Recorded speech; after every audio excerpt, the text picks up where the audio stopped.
looking at. Oh my god, what is that? You either pull out your shotgun or you get the hell out of Dodge. I ain't opening up my door. I'm out the window. Can you open the door, please? No. Hey guys, and in today's video, we are going to be watching animated creepy horror stories inspired by the month of October. Don't forget to go down there and hit the subscribe button along with the bell notification so you don't miss out on another video. We are going to watch one of MJV Animation's horror story, and let's get into it. I live in northern Utah, on the edge of a small highway town. There's not really anything but a few stores, truck stops, and motels right up along the main highway. The roads to the outskirts are all dirt, just leading to a few other homes and large private acres of forest and grassy fields. The first red flag is that I'm only seeing one house. So if I would have screamed or something, ain't no one gonna hear me. That's a no for me. This was a pretty typical day for me. I worked remotely from home and finished up around 6. From there, I headed into town to grab some groceries and stock up on a few items around the house. Even though it was a highway town, the highway wasn't actually all that busy, so none of the stores were I don't see one soul in sight. No. No. were too crowded. I pulled in and started shopping. While I was in there, though, I happened to notice a guy looking at me. As we saw, there's nobody, not even a soul in sight, and there's just one creepy guy in the store staring at you. Let me know what you would have done down below. At first, I thought nothing of it. I probably just looked over at him at an awkward timing while he happened to be looking over at me. I kept going about my shopping, but a couple minutes he happened to be— Hold up! Look at that! Look at his face! Look, me personally, I would have went like, out of there, out of there, out of there. Matter of fact, I would have just would have been gone. looking over at me.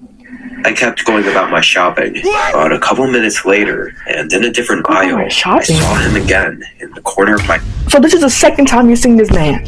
No, absolutely not. The first time I would have been out of there. The second time, I would have been in another city. I don't know about y'all, but another city. I relocate. I relocate. You can have it. You can have whatever this abandoned town. You can have it. my eye. He walked into the same empty aisle I was in and stood just 5 or 6 feet to the side of me. I kept looking forward and tried to find what I needed, but I noticed he wasn't really moving around or grabbing anything. So I just shifted my eyes a little bit over so I could kind of see him better. Even though I wasn't looking directly at him, I could tell he was looking at— Oh my god, what is that? Cut the cameras. Cut the cameras. So this is the third time this same guy have done something suspicious, and you're still shopping. Ain't nothing sweet. Ain't nothing sweet. At this point, go ahead and pull out the shot. No, he is staring into your soul, baby girl. at me. This time I said hi, then continued about my business. Hi. The man didn't say anything back to me. I hurried up and grabbed what I needed and left the aisle. Honestly, I just thought the dude was a little weird, but I wasn't thinking too hard about it. I went to the checkout counter and paid for everything, then headed back out to my car. I parked in the far back of the lot, like I usually did. I tossed everything in the trunk and got in. And when I looked up at the rest of the parking lot, there were maybe 30 or 40 other cars, but something felt off. Then I saw him again. He was standing between a couple cars, looking over in my direction. He didn't have any groceries in his hands, so I don't think he even checked out or got anything. The hell was up with this guy? Probably some creepy... So you already got 4 confirmations that this guy is creepy. And he's only paying attention to you. I don't even know what to say. Let's continue. Trucker, running on 2 hours of sleep or something. I pulled out of the parking lot and started heading home. The sun was mostly down by now, so the empty dirt roads were dark and quiet. I parked out front and brought in the first couple bags of groceries. While putting that stuff away, I got a little sidetracked by a phone call from my dad, but eventually I got back to it and headed back outside to my car to grab the rest of the groceries. When I did, I saw something. I had to squint and let my eyes adjust to the dark for a moment, but far out and kind of off the side of the dirt road, there was a truck. Its lights were all off. I could only see the general shape of it, silhouetted by the night sky. I own just under 40 acres of land. Why would you get a house in the middle of nowhere? Now, who's gonna help you? I'm very confused. You own the property and you see a car on your property and you're just standing there. Girl, please. I would have gotten my car and kept driving. I don't know when I would have gonna stop. And I'd be like, boop, boop, policia. And so where that truck was on my property. It definitely wasn't there when I drove home. And if it was just turning around or lost, why would it be parked with no lights on? I slowly walked up to my car and got my groceries out, keeping an eye on the truck the entire time. The best possibility I could think of was that it could be just some regular driver that pulled off the highway and thought that this empty land would be a good place to sleep instead of paying for a motel. Even though it was on my property, I wasn't going to make a fuss if I didn't have to. You never know who could be in there, or what they might do. So you had that thought running through your mind, right? It could be anybody. It could be the boogeyman. It could be Enderman. You don't know. But you continue sitting there, there's something to think about. There is nothing to think about in this situation. You either pull out your shotgun, or you get the hell out of Dodge. I went back inside. After tossing the groceries away, I opened up the curtains on the front of the house, just so I could keep an eye out there. Over time, say the next hour or so, I felt less and less nervous about it, and thought that it was almost surely a driver sleeping. Still strange, but harmless. I spent another hour in the living room. And you took your eyes off of the truck. Kept your window curtains open. Now I can see inside your house. Whew, Lord have mercy. Watching a show and never saw the truck move. It was getting late, so I closed the curtains and went upstairs to get in bed. I think I fell asleep. And you go to sleep? So you are on an empty land, mind you, by yourself, and you go to sleep knowing somebody's outside on your property, and you didn't even call nobody to tell them, okay, somebody's on my property, don't even know who this person is, and you go to sleep? What? How would you? I wouldn't be able to even sleep in that situation, girl. I would be paranoid. I'm already paranoid. Please. Sleep pretty quickly. However, in the middle of the night, I woke up having to use the restroom. I never checked the time, but I think it was probably 2 or 3 a.m. I got up, half asleep, and walked across the bedroom floor and into the hallway where the bathroom was. As soon as I opened the door, I heard a creak downstairs. I'd never heard that happen before. I listened for a second, then closed and reopened the door to see if it happened again, but it didn't. I walked to the end of the hallway and looked down the stairs. It was all dark down there, only a small amount of moonlight coming in from the kitchen windows. But there was something in that downstairs hallway. You heard a noise. You heard a noise by yourself, child. If I'm home alone and I hear a noise outside my room, I ain't opening up my door. I'm out the window, free falling. Like, I am not opening up my door. Matter of fact, I'm gonna barricade my door and jump out the window, because you ain't catching me. You saw a guy suspicious at a grocery store, right? Then you see a suspicious truck on your property. Let's connect the dots here. Let's connect the dots, okay? Cause ain't no way you just going about your business thinking everything cool. Ain't nothing cool. And then you standing there after all knowing your house don't creak like that, and you knew something was there, and you standing there like, girl, Girl, please. I could see a shadow moving ever so slightly on the side of the wall. I couldn't tell if it was actually in the hallway or maybe outside the back door, and the shadow was just reflecting onto the wall. But I immediately felt my heart pumping. I quietly backed up and went back into my room, closing the door as slowly. That's when your heart started pumping?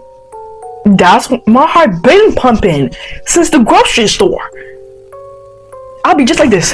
Just like that. Just like that. As I could, so as to not bring any attention. Then I got my phone and called the police. Now you're calling the police, girl? I kept my voice low. Please, please, please. For the first 5 minutes I waited, I didn't hear anything. I started doubting that they were in my home, until suddenly I heard creaking again. Very slow and very subtle, walking across the floor below me. It sounded like they went into the living room. A minute later, a cop car showed up.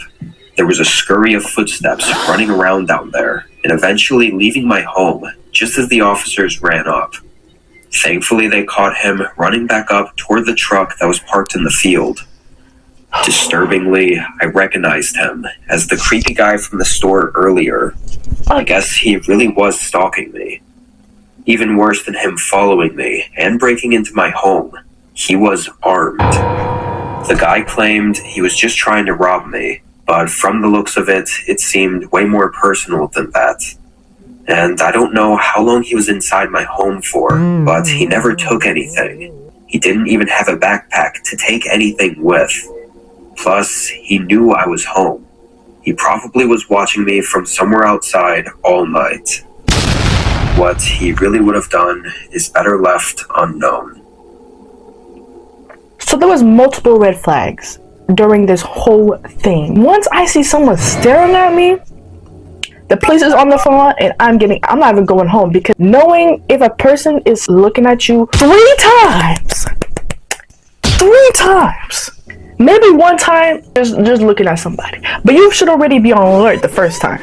The second time, all right, suspicious as hell. So you calling the police, and I am sure not letting you follow me home to my humble abode.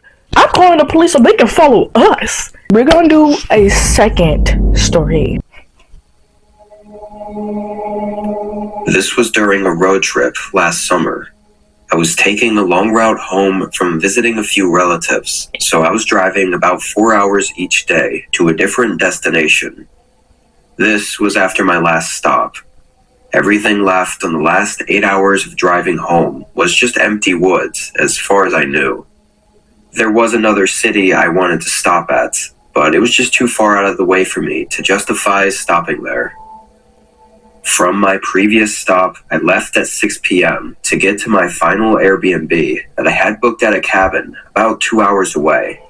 It happened to be on the route home, so that's why I went with it. I figured it'd be better than whatever cheap and crappy motel there was along the road. Where I was, the landscape was pretty flat, but there were a decent amount of trees scattered around.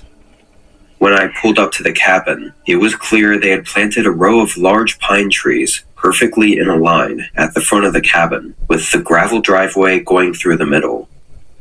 Honestly, the outside of it, mixed with the landscape, was a little bit spooky. I parked and unlocked the padlock with... I can't. Especially when you're by yourself. Why would you get a cabin in the middle of the woods, 2 hours from a city? Why would you do that to yourself? Why? Anyways. The code I had emailed from the host. Despite the outside, on the inside, the cabin looked newly renovated, probably to be an Airbnb, but it was really nice. Small, but cozy. I didn't unpack much since I'd only be there for the night. I sat at the table and ate a meal I picked up from a drive-thru. But only 10 minutes after I'd gotten settled in, there was a knock at the door. It startled me because I had never heard a car pull up or anyone walking outside. I got up and answered the door. There was a man, looking about 40-ish, with a gray and black beard and shaved head. Oh no. Hi, I was just stopping by to make sure you got in and everything was good. he said with a smile. Knowing it was just the host now, I said I was good, and it was all great. I then said goodnight and shut the door.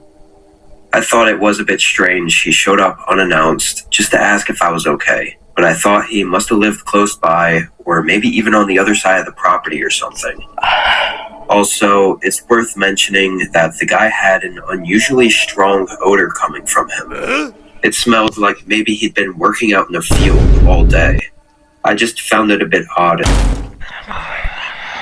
Why would you even open the door, girl? Who you ever, you talked to get that cabin? They would have notified you or something. They wouldn't have just show up unannounced. Or they wouldn't even show up at all, because you're renting the place. I went back to the table and finished eating, then took a shower to wind down for the night. I was only in there for maybe 5 minutes before feeling tired enough and just wanting to lay in bed already. I dried off and hopped in bed, staying on my phone for a little bit, when there was another knock at the front door. No. This one scared me just as much as the first time, because again, I never heard a car pull up or anyone walking outside. It had to be the host again, but why? Exactly. So soon after he just came over. Immediately, I knew this was odd, and I felt really uncomfortable. I checked my phone, and of course, there was no text or call from him. I slipped. Call the owner up saying, did you come by to my place? The first thing is clicking in your brain. It's strange for the cabin owner to just show up unannounced. They will text you or something. So you knowing this the first time, maybe they forgot to contact you before pulling up. The second time, girl, why are you coming back to this place? So you call up the owner. The first time you should have confirmed that he came by. Wow. Into the main room, hearing him knock several more times. I wasn't sure if I wanted to answer the door or not, but I ended up just calling out from the other side and asking what he needed. He stopped knocking. Can you open the door, please? I just want to ask you one more thing. I'll be quick, I promise. I didn't respond for a few seconds, because I honestly didn't know what to say. In those few seconds, he must have gotten impatient, because he knocked on the door again and asked if I could open it. I said it was late and I wasn't in the mood, so if there wasn't an emergency, then I'd like to be left alone. He took a long time to answer after that. The silence was really eerie. Once it reached a whole minute, it was even more so. I didn't hear him walk away, so was he just standing out there? I quietly walked up and looked through the small window on the door. He wasn't out there. I immediately thought that he must have snuck away, because surely I would have heard his footsteps on the gravel if he just walked away. But then, where was he? I didn't know what to do. I felt really uncomfortable.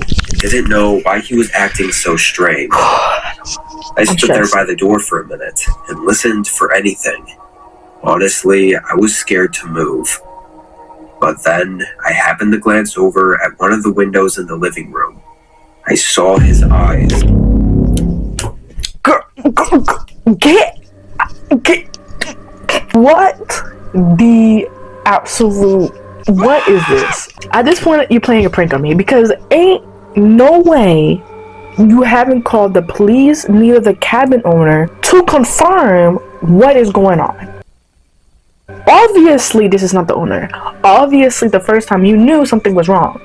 Obviously. And you went to go ahead, go take a shower, you were about to go lay down, girl.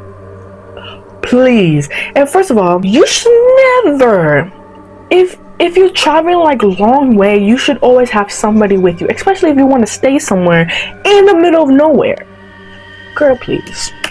Hurrying into mine, I panicked and sprinted to the bedroom, where I called 911. Oh, no. While I waited, I heard what sounded like him trying to lift open the window, which was terrifying, but also odd, considering he had to have had a key to his own house. But that's when I figured it all out. That man wasn't the host. Duh. This was confirmed when police arrived. He'd already run off. We have no idea in which direction. but we got in contact with the actual host and owner of the cabin. I don't know what that man's intentions were that night. Obviously, he was lying and clearly plotting something, but I'm just glad I didn't open the door. You should have opened it the first time. So what was the lesson we learned here? First of all, do not rent out a cabin in the middle of nowhere. Secondly, why are you by yourself?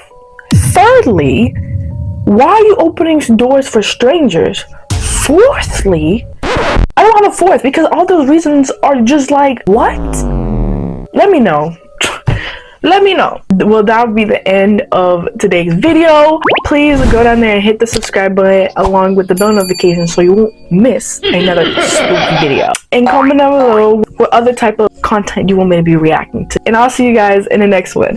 Bye!